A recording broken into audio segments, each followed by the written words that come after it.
Assalamualaikum warahmatullahi wabarakatuh. Shalom, Om Swastiastu, Namo Buddhaya, Salam Kebajikan.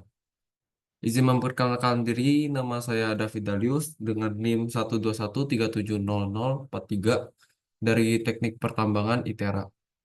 Di sini saya ingin menjelaskan mengenai hidrogeologi minggu kedua, di mana mengenai manajemen data dalam hidrogeologi tambang, di mana proses pengumpul itu adalah proses pengumpulan, pengolahan, penyimpanan, dan analisis data yang terkait dengan air tanah dan lingkungan hidrogeologi di area pertambangan.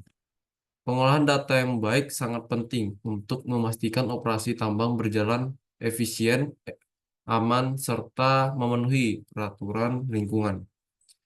Beberapa komponen penting dalam manajemen data hidrogeologi tambang antara lain, yaitu pengumpulan data, pengolahan data, penyimpanan data, analisis data, pelaporan, dan pemantauan berkelanjutan. Di mana pengumpulan data ini meliputi pemantauan air tanah, geofisika dan penginderaan jauh, data curah hujan dan cuaca, dan data geologi dan topografi.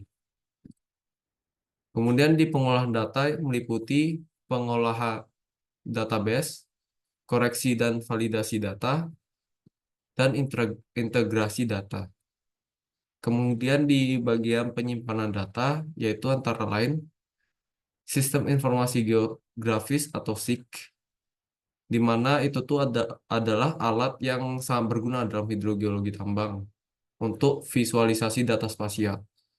Kemudian ada cloud computing untuk penyimpanan cloud dan mengakses data secara efisien. Kemudian ada analisis data, yaitu meliputi model hidrogeologi, analisis statistik, dan analisis resiko.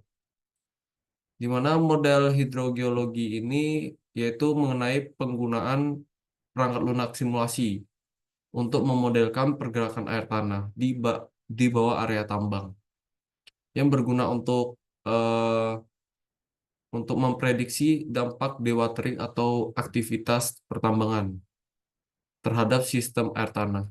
Kemudian di bagian analisis statistik itu untuk menganalisis tren jangka panjang pada data air tanah seperti fluktuasi muka air atau perubahan kualitas air.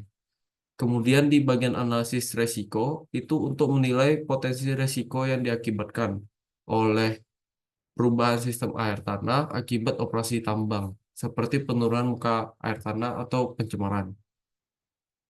Kemudian di bagian pelaporan atau pemantauan berkelanjutan ini untuk ada meliputi pelaporan kepada otoritas, yaitu data harus disusun dan dilaporkan kepada otoritas terkait sesuai dengan regulasi lingkungan yang berlaku, yaitu mencakup informasi mengenai kualitas air, kuantitas air, serta dampak terhadap lingkungannya.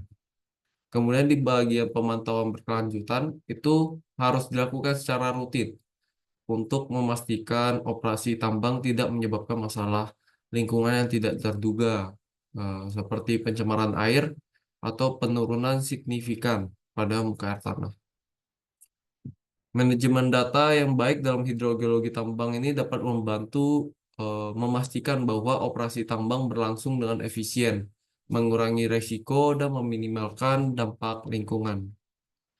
Sekian dari saya ucapkan terima kasih.